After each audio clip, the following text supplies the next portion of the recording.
Título 2. Dos limites da jurisdição nacional e da cooperação internacional. Capítulo 1. Dos limites da jurisdição nacional. Artigo 21. Compete à autoridade judiciária brasileira processar e julgar as ações em que: inciso 1. O réu, qualquer que seja a sua nacionalidade, estiver domiciliado no Brasil. Inciso 2. No Brasil tiver de ser cumprida a obrigação. Inciso 3. O fundamento seja fato ocorrido ou ato praticado no Brasil. Parágrafo único. Para o fim do disposto no inciso 1, considera-se domiciliada no Brasil a pessoa jurídica estrangeira que nele tiver agência, filial ou sucursal. Artigo 22. Compete ainda à autoridade judiciária brasileira processar e julgar as ações. Inciso 1. De alimentos quando: a. O credor tiver domicílio ou residência no Brasil. b. O réu mantiver 5 ínculos no Brasil, tais como posse ou propriedade de bens, recebimento de renda ou obtenção de benefícios econômicos. Inciso 2. Decorrentes de relações de consumo, quando o consumidor tiver domicílio ou residência no Brasil. Inciso 3. Em que as partes, expressa ou tacitamente, se submeterem à jurisdição nacional. Artigo 23. Compete à autoridade judiciária brasileira, com exclusão de qualquer outra. Inciso 1. Conhecer de ações relativas a imóveis situados no Brasil. Inciso 2. Em matéria de sucessão hereditária, proceder à confirmação de testamento particular, e ao inventário, e à partilha de bens situados no Brasil, ainda que o autor da herança seja de nacionalidade estrangeira ou tenha domicílio fora do território nacional. Inciso 3. Em divórcio, separação judicial ou dissolução de união estável, proceder à partilha de bens situados no Brasil, ainda que o titular seja de nacionalidade estrangeira ou tenha domicílio fora do território nacional. Artigo 24. A ação proposta perante tribunal estrangeiro não induz litispendência, e não obsta que a autoridade judiciária brasileira conheça da mesma causa e das que lhe são conexas, ressalvadas as disposições em contrário de tratados internacionais e acordos bilaterais em vigor no Brasil. Parágrafo único. A pendência de causa perante a jurisdição brasileira não impede a homologação de sentença judicial estrangeira, quando exigida para produzir efeitos no Brasil. Artigo 25. Não compete à autoridade judiciária brasileira o processamento e o julgamento da ação quando houver cláusula de eleição de foro exclusivo estrangeiro em contrato internacional, arguida pelo réu na contestação. Parágrafo 1º. Não se aplica o disposto no caput às hipóteses de competência internacional exclusiva previstas neste capítulo. Parágrafo 2º. Aplica-se a hipótese do caput o artigo 63, 1º a 4º. Capítulo 2. Da Cooperação Internacional. Seção 1. Disposições gerais. Artigo 26. A cooperação jurídica internacional será regida por tratado de que o Brasil faz parte e observará: inciso 1. O respeito às garantias do devido processo legal no Estado requerente. Inciso 2. A igualdade de tratamento entre nacionais e estrangeiros, residentes ou não no Brasil, em relação ao acesso à justiça e à tramitação dos processos, assegurando-se assistência judiciária aos necessitados. Inciso 3. A publicidade processual, exceto nas hipóteses de sigilo previstas na legislação brasileira ou na do Estado requerente. Inciso 4. A existência de autoridade central para a recepção e transmissão dos pedidos de cooperação. Inciso 5. A espontaneidade na transmissão de informações a autoridades estrangeiras. Parágrafo 1º. Na ausência de tratado, a cooperação jurídica internacional poderá realizar-se com base em reciprocidade, manifestada por via diplomática. Parágrafo 2º. Não se exigirá a reciprocidade referida no primeiro para a homologação de sentença estrangeira. Parágrafo 3º. Na cooperação jurídica internacional, não será admitida a prática de atos que contrariem ou que produzam resultados incompatíveis com as normas fundamentais que regem o Estado brasileiro. Parágrafo 4º. O Ministério da Justiça exercerá as funções de autoridade central na ausência de designação específica. Artigo 27. A cooperação jurídica internacional terá por objeto: inciso 1. Citação, intimação e notificação judicial e extrajudicial. Inciso 2. Colheita de provas e obtenção de informações. Inciso 3. Homologação e cumprimento de decisão. Inciso 4. Concessão de medida judicial de urgência. Inciso 5. Assistência jurídica internacional. Inciso 6. Qualquer outra medida judicial ou extrajudicial não proibida pela lei brasileira. Seção 2. Do auxílio direto. Artigo 28. Cabe auxílio direto quando a medida não decorrer diretamente de decisão de autoridade jurisdicional estrangeira a ser submetida a juízo de delibação no Brasil. Artigo 29. A solicitação de auxílio direto será encaminhada pelo órgão estrangeiro interessado à autoridade central, cabendo ao Estado requerente assegurar a autenticidade e a clareza do pedido. Artigo 30. Além dos casos previstos em tratados de que o Brasil faz parte, o auxílio direto terá os seguintes objetos. Inciso 1. Obtenção e prestação de informações sobre o ordenamento jurídico e sobre processos administrativos ou jurisdicionais findos ou em curso. Inciso 2. Colheita de provas, salvo se a medida for adotada em processo, em curso no estrangeiro, de competência exclusiva de autoridade judiciária brasileira. Inciso 3. Qualquer outra medida judicial ou extrajudicial não proibida pela lei brasileira. Artigo 31.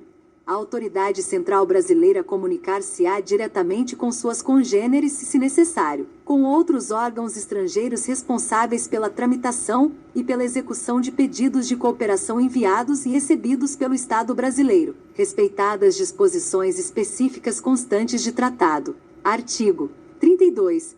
No caso de auxílio direto para a prática de atos que, segundo a lei brasileira, não necessitem de prestação jurisdicional, a autoridade central adotará as providências necessárias para seu cumprimento. Artigo 33. Recebido o pedido de auxílio direto passivo, a autoridade central o encaminhará à Advocacia Geral da União, que requererá em juízo a medida solicitada. Parágrafo único. O Ministério Público requererá em juízo a medida solicitada quando for autoridade central. Artigo 34.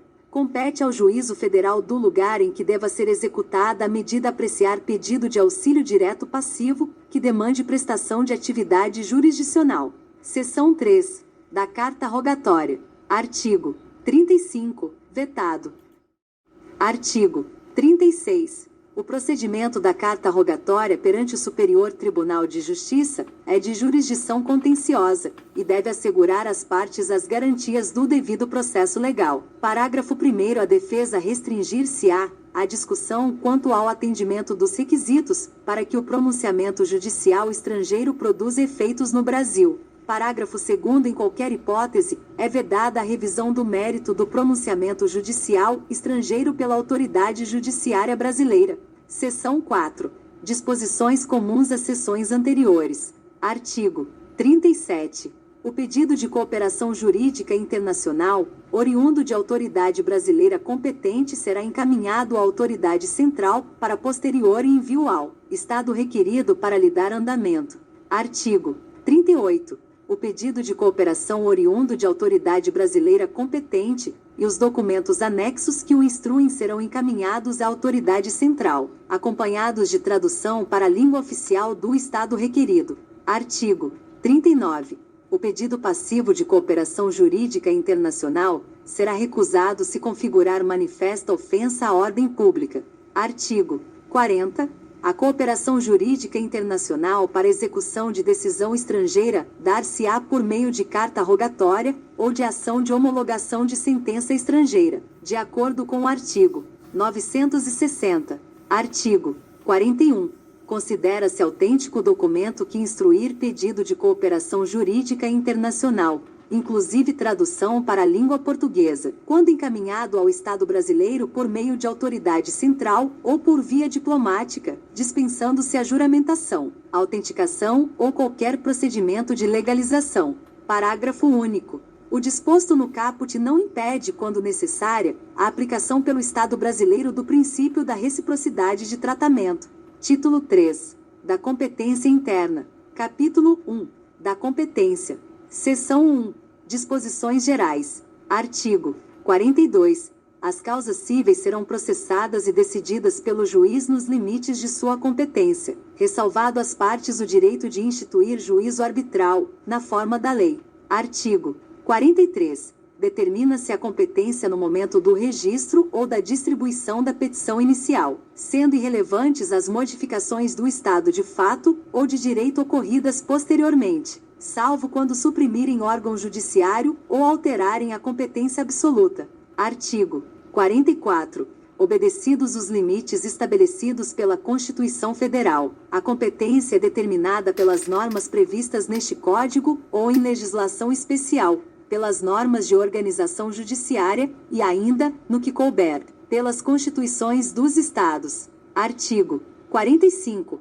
Tramitando o processo perante outro juízo, os autos serão remetidos ao juízo federal competente se nele intervier a União, suas empresas públicas, entidades autárquicas e fundações, ou Conselho de Fiscalização de Atividade Profissional, na qualidade de parte ou de terceiro interveniente, exceto as ações. Inciso 1 de recuperação judicial, falência, insolvência civil e acidente de trabalho. Inciso 2, sujeitas à Justiça Eleitoral e à Justiça do Trabalho. Parágrafo 1º. Os autos não serão remetidos se houver pedido cuja apreciação seja de competência do juízo, perante o qual foi proposta a ação.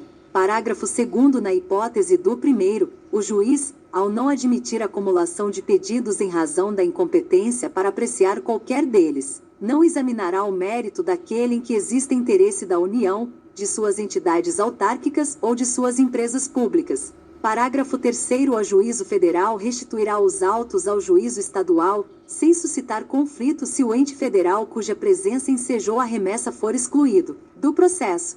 Artigo 46.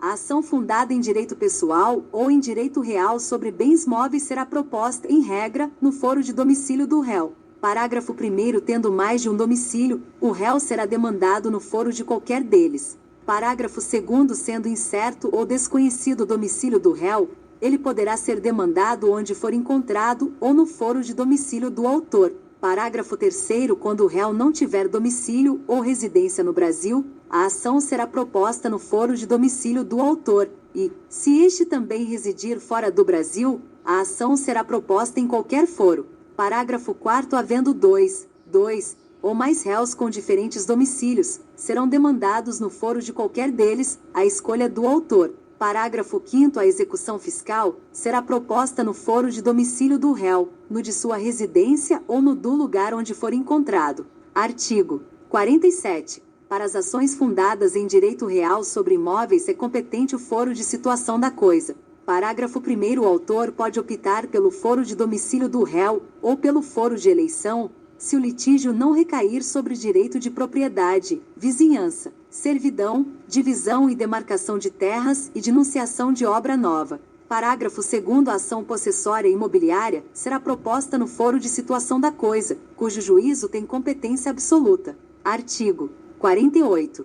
O foro de domicílio do autor da herança, no Brasil, é o competente para o inventário, a partilha, a arrecadação, o cumprimento de disposições de última vontade, a impugnação ou anulação de partilha extrajudicial, e para todas as ações em que o espólio for réu, ainda que o óbito tenha ocorrido no estrangeiro. Parágrafo único. Se o autor da herança não possuía domicílio certo, é competente. Inciso 1.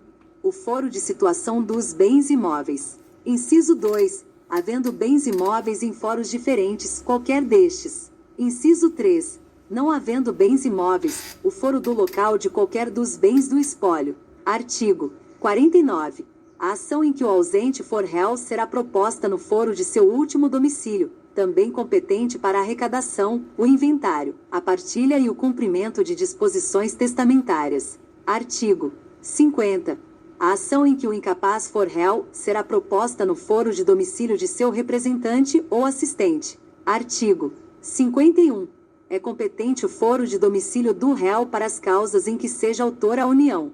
Parágrafo único. Se a União for a demandada, a ação poderá ser proposta no foro de domicílio do autor, no de ocorrência do ato ou fato que originou a demanda, no de situação da coisa ou no Distrito Federal. Artigo 52. É competente o foro de domicílio do réu para as causas em que seja autor Estado ou Distrito Federal. Parágrafo único. Se Estado ou Distrito Federal for o demandado, a ação poderá ser proposta no foro de domicílio do autor, no de ocorrência do ato ou fato que originou a demanda, no de situação da coisa ou na capital do respectivo ente federado. Artigo 53. É competente o foro. Inciso 1.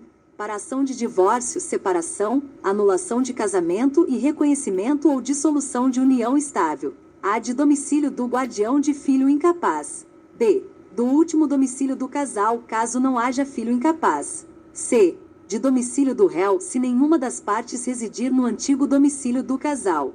D. De domicílio das 5 vítimas de violência doméstica e familiar, nos termos da Lei nº 11.340, de 7 de agosto de 2006, Lei Maria da Penha, incluída pela Lei nº 13.894, de 2019. Inciso 2. De domicílio ou residência do alimentando, para ação em que se pedem alimentos. Inciso 3. Do lugar. A. Onde está a sede para a ação em que for ré pessoa jurídica. B. Onde se acha a agência ou sucursal, quanto às obrigações que a pessoa jurídica contraiu. C. Onde exerce suas atividades, para ação em que for ré sociedade ou associação sem personalidade jurídica. D. Onde a obrigação deve ser satisfeita, para ação em que se lhe exigir o cumprimento. E de residência do idoso, para causa que verse sobre direito previsto no respectivo estatuto. F. Da sede da serventia notarial ou de registro, para ação de reparação de dano por ato praticado em razão do ofício. Inciso 4. Do lugar do ato ou fato para ação. A. De reparação de dano. B. Em que for réu administrador ou gestor de negócios alheios. Inciso 5. De domicílio do autor ou do local do fato, para ação de reparação de dano sofrido em razão de delito ou acidente de veículos, inclusive aeronaves.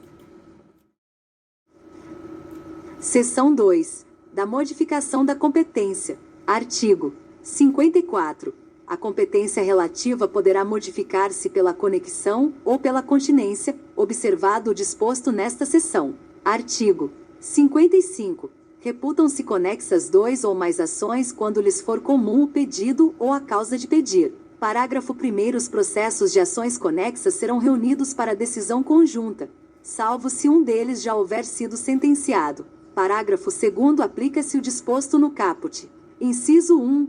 A execução de título extrajudicial e a ação de conhecimento relativa ao mesmo ato jurídico. Inciso 2. As execuções fundadas no mesmo título executivo. Parágrafo 3º. Serão reunidos para julgamento conjunto os processos que possam gerar risco de prolação de decisões conflitantes ou contraditórias caso decididos separadamente, mesmo sem conexão entre eles. Artigo 56. Dá-se a continência entre duas ou mais ações quando houver identidade quanto às partes e a causa de pedir, mas o pedido de uma, por ser mais amplo, abrange o das demais. Artigo 57. Quando houver continência e a ação continente tiver sido proposta anteriormente. No processo relativo à ação contida será proferida sentença sem resolução de mérito. Caso contrário, as ações serão necessariamente reunidas. Artigo 58. A reunião das ações propostas em separado far-se-á no juízo prevento, onde serão decididas simultaneamente. Artigo 59. O registro ou a distribuição da petição inicial torna prevento o juízo. Artigo 60. Se o imóvel se achar situado em mais de um estado, comarca, seção ou subseção judiciária, a competência territorial do juízo prevento estender-se-á sobre a totalidade do imóvel.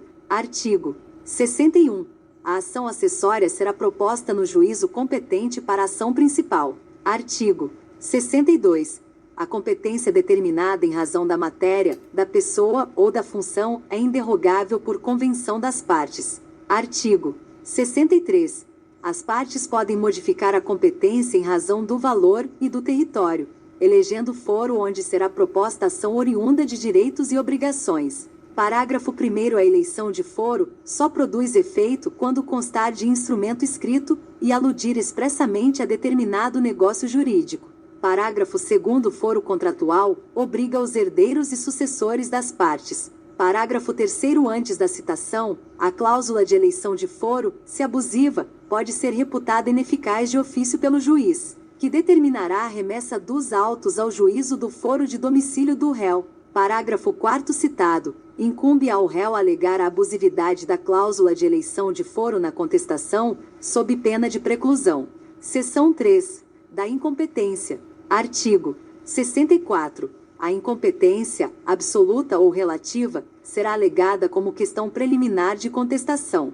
Parágrafo 1º. A incompetência absoluta pode ser alegada em qualquer tempo e grau de jurisdição, e deve ser declarada de ofício. Parágrafo 2º. Após manifestação da parte contrária, o juiz decidirá imediatamente a alegação de incompetência. Parágrafo 3º. Caso a alegação de incompetência seja acolhida, os autos serão remetidos ao juízo competente. Parágrafo 4º. Salvo decisão judicial em sentido contrário, conservar-se-ão os efeitos de decisão proferida pelo juízo incompetente até que outra seja proferida, se for o caso, pelo juízo competente. Artigo 65. Prorrogar-se-á a competência relativa se o réu não alegar a incompetência em preliminar de contestação. Parágrafo único. A incompetência relativa pode ser alegada pelo Ministério Público nas causas em que atuar. Artigo 66. Há conflito de competência quando: inciso 1.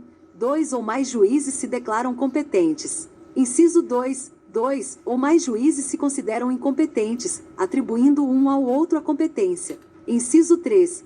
Entre 2 ou mais juízes surge controvérsia acerca da reunião ou separação de processos. Parágrafo único. O juiz que não acolher a competência declinada deverá suscitar o conflito, salvo se atribuir a outro juízo. Capítulo 2. Da Cooperação Nacional. Artigo 67. Aos órgãos do Poder Judiciário, estadual ou federal, especializado ou comum, em todas as instâncias e graus de jurisdição, inclusive aos tribunais superiores, incumbe o dever de recíproca cooperação, por meio de seus magistrados e servidores. Artigo 68. Os juízos poderão formular entre si pedido de cooperação para a prática de qualquer ato processual. Artigo 69. O pedido de cooperação jurisdicional deve ser prontamente atendido, prescinde de forma específica e pode ser executado como: inciso 1.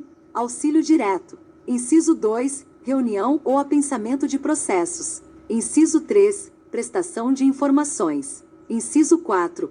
Atos concertados entre os juízes cooperantes. Parágrafo 1º. As cartas de ordem, precatória e arbitral seguirão o regime previsto neste Código. Parágrafo 2º. Os atos concertados entre os juízes cooperantes poderão consistir, além de outros, no estabelecimento de procedimento para: inciso 1. A prática de citação, intimação ou notificação de ato. Inciso 2. A obtenção e apresentação de provas e a coleta de depoimentos. Inciso 3. A efetivação de tutela provisória. Inciso 4. A efetivação de medidas e providências para a recuperação e preservação de empresas. Inciso 5. A facilitação de habilitação de créditos na falência e na recuperação judicial. Inciso 6. A centralização de processos repetitivos. Inciso 7. A execução de decisão jurisdicional. Parágrafo 3º. O pedido de cooperação judiciária pode ser realizado entre órgãos jurisdicionais de diferentes ramos do Poder Judiciário.